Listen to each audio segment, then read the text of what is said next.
Hey guys, welcome to my YouTube channel. तो आज की वीडियो में हम पढ़ेंगे क्लास एक्सरसाइज 1.1 नंबर सिस्टम्स, जो चैप्टर 1 है क्लास 9th एनसीईआरटी मैथ्स का। तो उसके पहले क्वेश्चन के साथ हम लोग यहाँ पे स्टार्ट कर रहे हैं। तो पहला क्वेश्चन कहता है कि is zero a rational number, can you write it in the form of p by Q where p and q are integers and q is not equal to zero.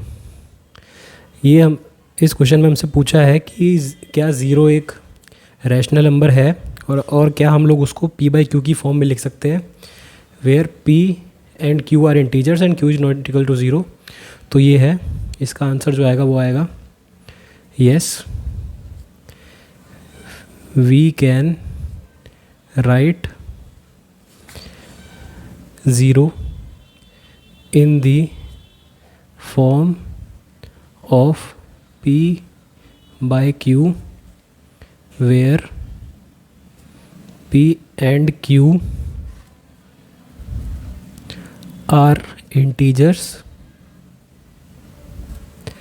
and q is not equal to 0.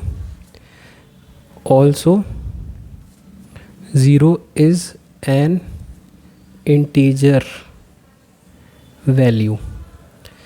तो हम लोग zero को p by Q की फॉर्म में कैसे लिखेंगे वो मैं आपको बता देता हूँ।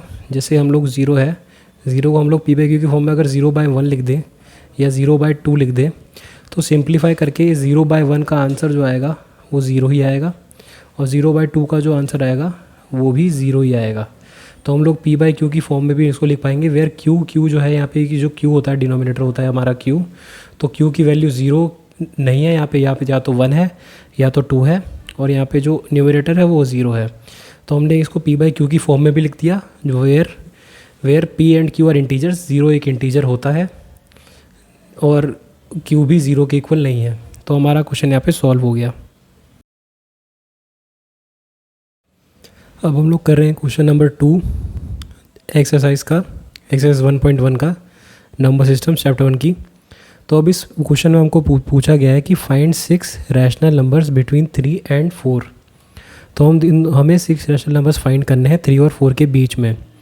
तो इसको फाइंड करने के लिए हमारे पास दो मेथड्स हैं। तो सबसे पहला मेथड है मल्टीप्लिकेशन वाला मेथड। तो सबसे पहले जितने भी रैशनल नंबर हैं हम उसको मान लेंगे n। तो फिर यहाँ पे हमें 6 रैशनल नंबर्स निकालने हैं, तो हम उसकी वैल्यू लिख लेंगे n इक्वल्स टू 6, ठीक है। और हम लोग क्या कहते हैं, इसमें +1 कर देंगे। तो n में 6 + 1 जब करेंगे तो उसकी वैल्यू आएगी हमारे पास 7। और इसमें हम लोग अब स्टेप आएगा 3 और 4 जो है इनको हमें p बाई क्यू की फॉर्म में करना है। तो 3 और 4 को हम लोग p बाई क्यू की फॉर्म में कर लेंगे। तो p बाई क्यू की फॉर्म 3 की जो होगी वो बनेगी 3/1, जस्ट सिंपली नीचे 1 लगा देंगे। और 4 की जो p बाई क्यू फॉर्म होगी वो बनेगी 4/1। और इसमें हमने जो n निकाला है, n इक्वल्स टू, सो हमने 7 निकाला है। 6 + 1 करके जितने रैशनल नंबर्स निकालने हैं उसमें एक प्लस कर दिया तो हमारा 7 आ रहा है। उसको हम लोग 3/1 से न्यूमरेटर और डिनोमिनेटर दोनों को मल्टीप्लाई कर देंगे। कैसे?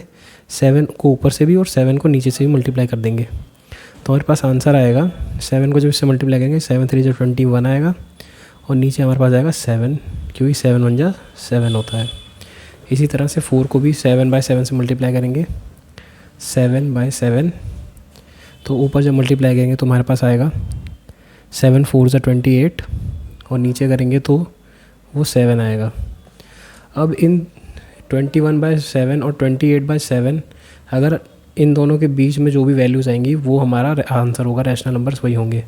यहाँ पे लिख लेते हैं 21/7, ये हमारे पास जो पहला नंबर है। इसके बाद आएगा 22/7, जो भी इन दोनों के बीच में जो नंबर है वो हमारे आंसर होंगे। फिर आएगा 23/7, 24/7, 25/7, 26/7, 27/7 और हमारे पास जो नंबर है वो एंड में है 28/7, वो यही नंबर है जो 28/7। तो हमारे पास कितने रैशनल नंबर्स आ गए, हम लोग अभी इसको मैं आपको काउंट करके दिखा देता हूँ। हमारे पास यहाँ पे आए, ये देखिए 1 2 3 4 5 और 6, और हमें 6 ही रैशनल नंबर्स चाहिए थे एग्जैक्टली। जो n+1 हम लोग करते हैं, जैसे जितने नंबर चाहिए थे उसमें +1 करके जो मल्टीप्लाई करेंगे तो हमें एग्जैक्ट उतने ही रैशनल नंबर्स मिलेंगे जितने हमको रिक्वायर्ड हैं। ओके, तो अब मैं आपको एक और चीज़ बता देता हूँ कि हम अगर इन दोनों के बीच में रैशनल नंबर निकाल रहे हैं 21/7 और 28/7, तो 3 और 4 के बीच में कैसे निकल रहे हैं रैशनल नंबर्स। तो देखिए, जब हम लोग 21/7 को सिंप्लीफाई करते हैं, इसको अगर हम सिंप्लीफाई करेंगे तो हमारे पास 7 हो 7 और 7 3 से 21 ही बनेगा। तो हमारे पास आंसर 7 3 से 3 पे कट जाए 21 कट जाएगा, तो हमारे पास 3 ही आएगा। और 28/7 को अगर हम सिंप्लीफाई करेंगे तो 7 हो 7 और 7 4 जो 28, तो ये भी इसकी वैल्यू भी 4 के इक्वल है और इसकी वैल्यू 3 के इक्वल है। 21/7 की वैल्यू 3 के इक्वल है और 28/7 की वैल्यू 4 के ही इक्वल है। इसीलिए ये 3 है और ये 4 के बराबर ही है, और ये सारी वैल्यूज़ एक तरह से कह सकते हैं 3 और 4 के बीच में, ये जो रैशनल नंबर्स आ रहे हैं 3 और 4 के बीच में ही आ रहे हैं। Thank you. तो गाइस, रैशनल नंबर्स 2 नंबर के बीच में निकालने का एक और फार्मूला होता है हमारे पास अदर देन n+1। अगर हम लोग r+s/2 कर दें तो हमारे पास 2 नंबर के बीच का रैशनल नंबर आएगा। और यहाँ पे r+ और s क्या है, वो 2 नंबर्स हैं जिनके बीच में हमको रैशनल नंबर्स निकालने हैं।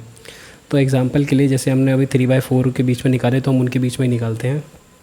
वैसे 3 और 4 हैं, तो हम अब इन दोनों के बीच में हमको रैशनल नंबर्स निकालने हैं। तो हम लोग 3 को ले लेंगे एज r और 4 को ले लेंगे एज s। तो अब यहाँ पे हम लोग देखेंगे 3 और 4 जब हमने ऐसे r और s ले लिया तो 3 + 4 अकॉर्डिंग टू डी फॉर्मूला जो है r+s/2 होगा। तो यहाँ पे r हमारे पास 3 है और s हमारे पास है 4, और बाय में जब हम इसको 2 कर देंगे तो हमारे पास आंसर आएगा 7/2। और 7/2 जो है ये r 3 और 4 के बीच में एक रैशनल नंबर होगा। ये सिंगल रैशनल नंबर 3 और 4 के बीच में होगा। अब नंबर लाइन पे अगर हम लोग चेक करें तो हमने एक रैशनल नंबर 3 और 4 के बीच में निकाला है, बिल्कुल मिडल में। ये नंबर लाइन अगर ऐसे होगी तो ये एकदम 7/2 यहाँ पे लाई करेगा।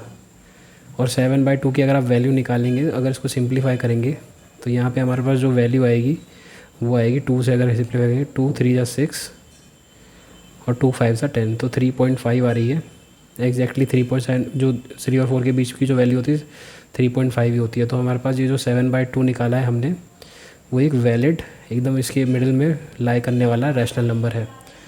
और अब एक और रैशनल नंबर अगर हमको निकालना है तो सेम फार्मूला r/s जो है, तो यहाँ पे हमारे पास ये देखिए पहला रैशनल नंबर आ गया था। तो इसी तरह से 3 और 7/2 के अब बीच में हम लोग एक रैशनल नंबर अगर निकालना चाहें तो सेम फार्मूला है।